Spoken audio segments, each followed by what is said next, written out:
Hey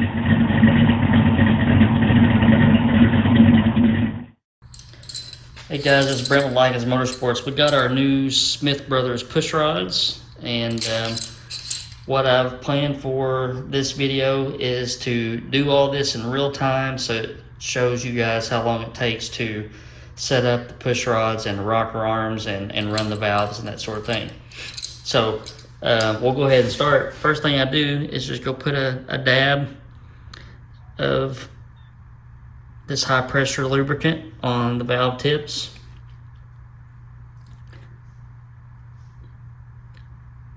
And I'm going to do it on this side too. You really don't need to see that. I'll just go ahead and pop it on here.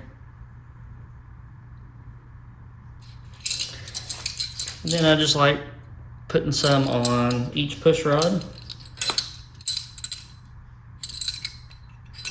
on the tip.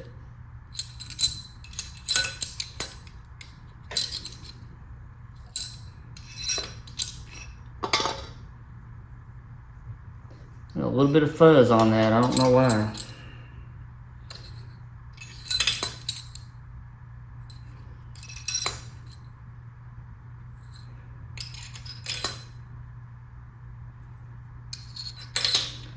Okay, and then we go back and put some on the ends of the push rods.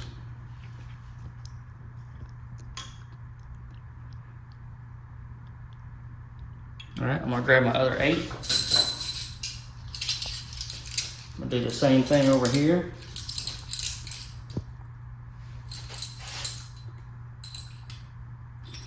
And I'll continue to make a mess.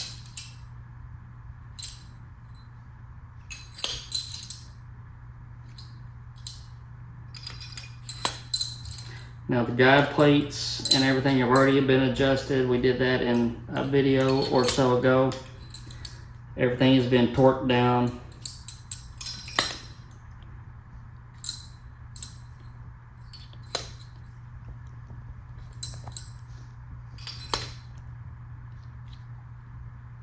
Now on some engines it's very hard to determine if the push rods are seating inside the lifters or not. This is very imperative that you double check all that.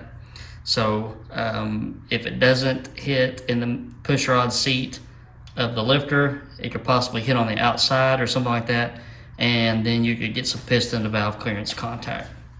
So what we do is we're going to start with cylinder number 1. This is the intake push rod. This is exhaust push rod.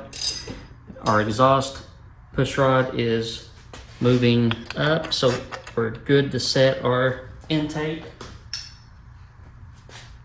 We'll put a little oil on the threads.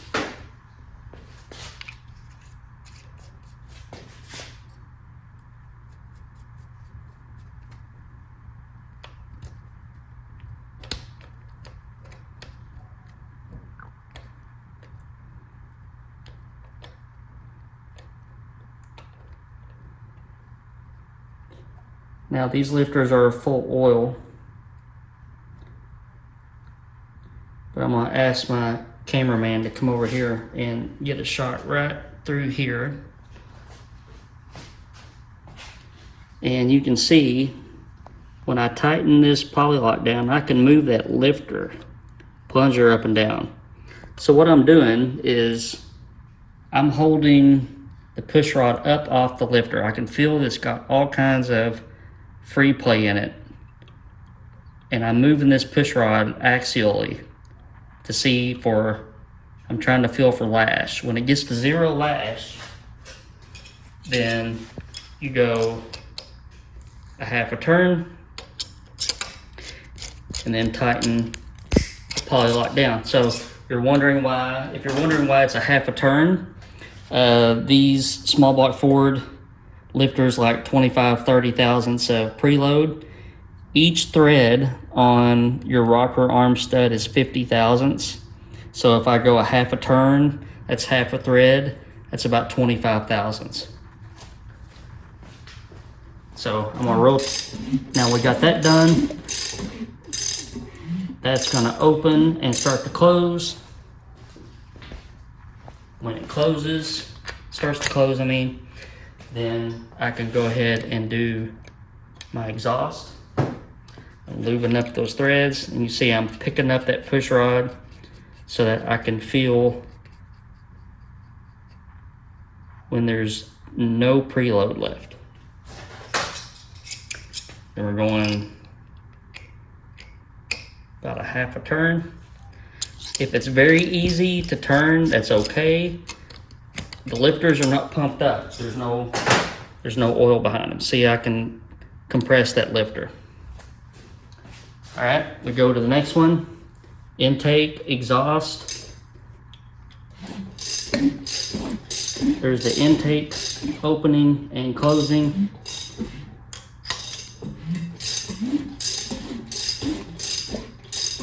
Exhaust opening.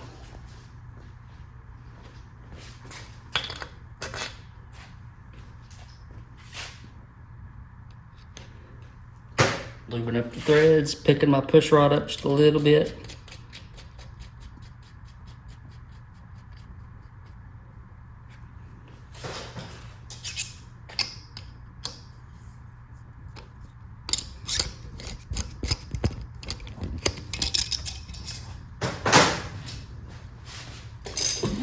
We're wanting that intake valve to open and then start to close.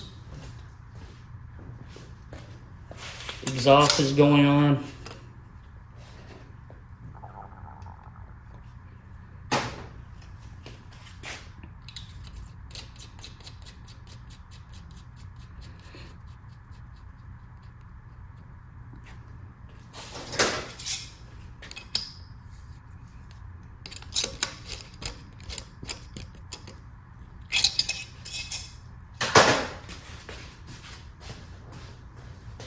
Going over to here now.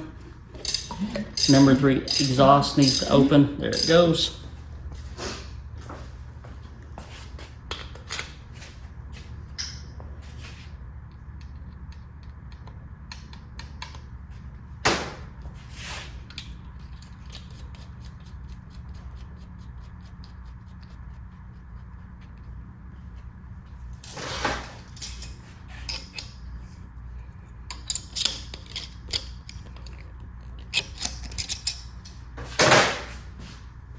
And we just get into a pattern.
Okay, so one side's done. We can do a quick check and look at how far this the set screws are in relation to the top of the polylock, and they're all about, I don't know, 1 thread down. So these trunnions and these rocker arms, there's a flat on it.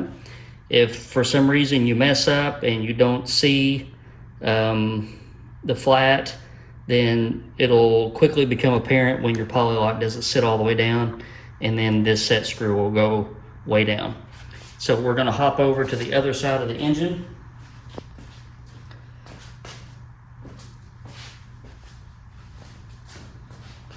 And then this is number 5. So when you flip sides, this becomes the front one is the exhaust. This is the intake. So we're going to do number 5 exhaust first. We're going to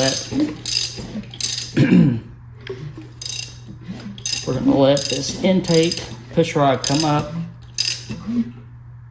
and then go back down. Then we'll set this one. You know what? I didn't put any lube on the push rods. I bet you all didn't catch that, did you?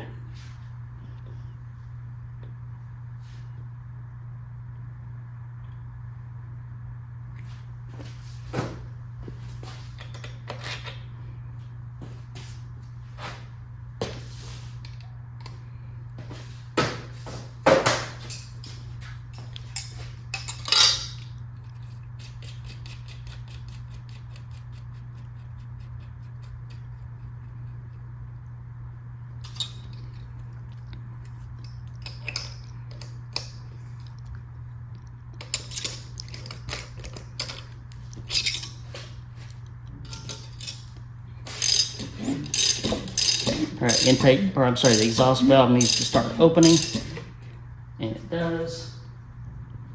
Exhaust rocker goes on.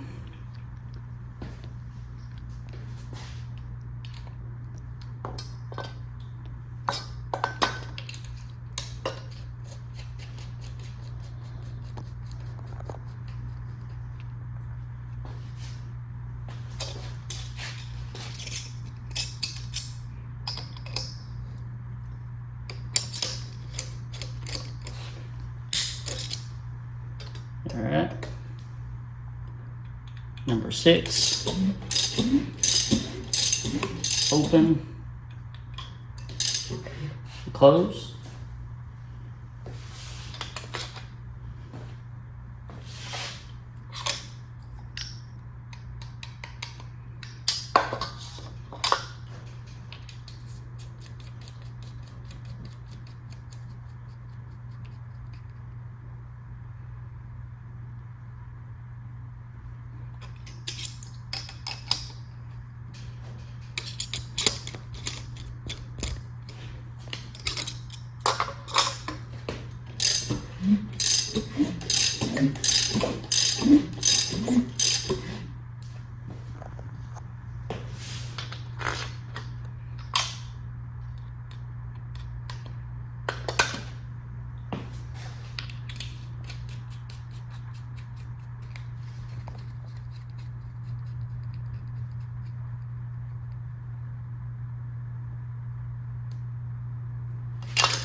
Number 7, we're almost done.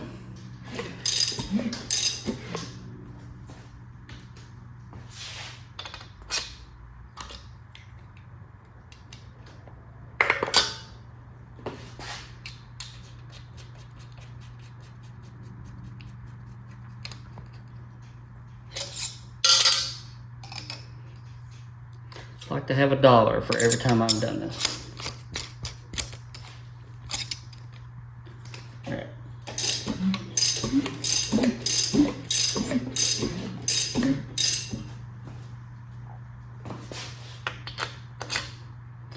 You can remember EVO, exhaust valve open, and IVC, intake valve close.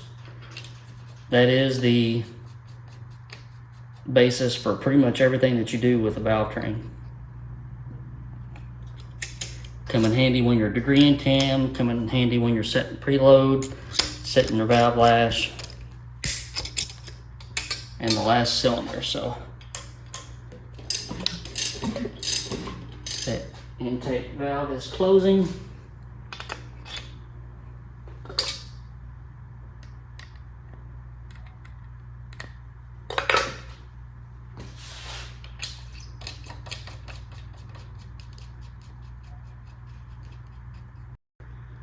Alright, so the video stopped because I had an alarm off, or an alarm go off, so we lost a few seconds.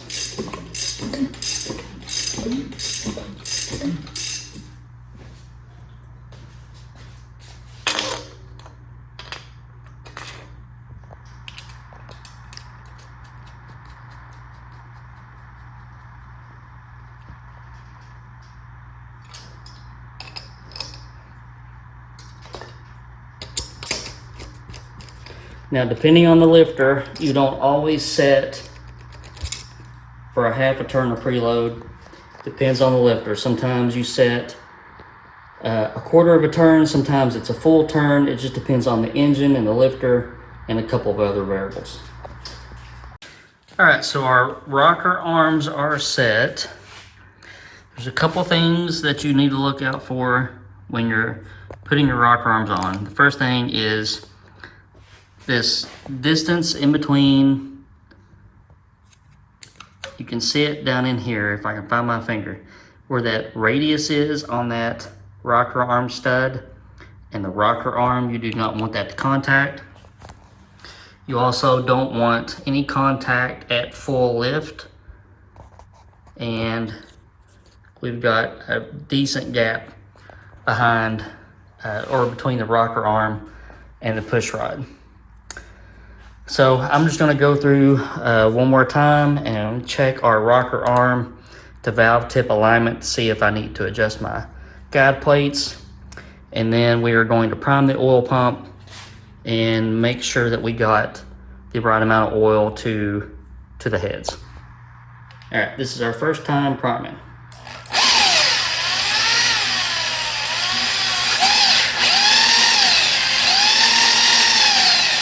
All right, so you can see the oil filling up the rocker arms.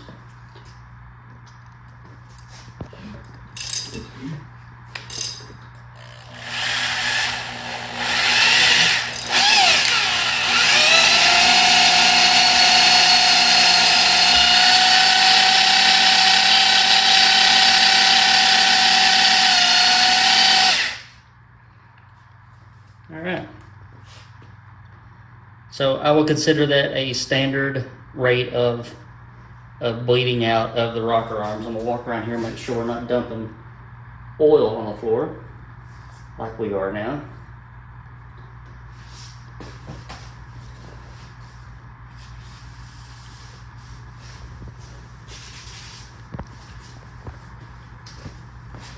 And we're getting a good little trickle of oil from each rocker, so we're in good shape there. All right, so the intake will be cut tomorrow. I'm gonna pick it up and then send it to Mr. Joe to have it ported. And we're still waiting on our distributor, but as far as that's concerned, we are pretty close to wrapping this thing up. I did get word from Mr. Dale Mears, where I dyno all my engines, and he says we're about 4 to 5 weeks away from being able to use the dyno. So had a major malfunction of the dyno, had a shaft break, and it was a very from what I understand, a very expensive and a long lead time to get parts and get it fixed. So we will do what we can do when we can do it. All right, guys, hope that is helpful to you guys, you all who are getting ready to start this very same procedures on your own engines, and see exactly what you do and when to do it. Hope you guys are having a good week, and I will catch you later on.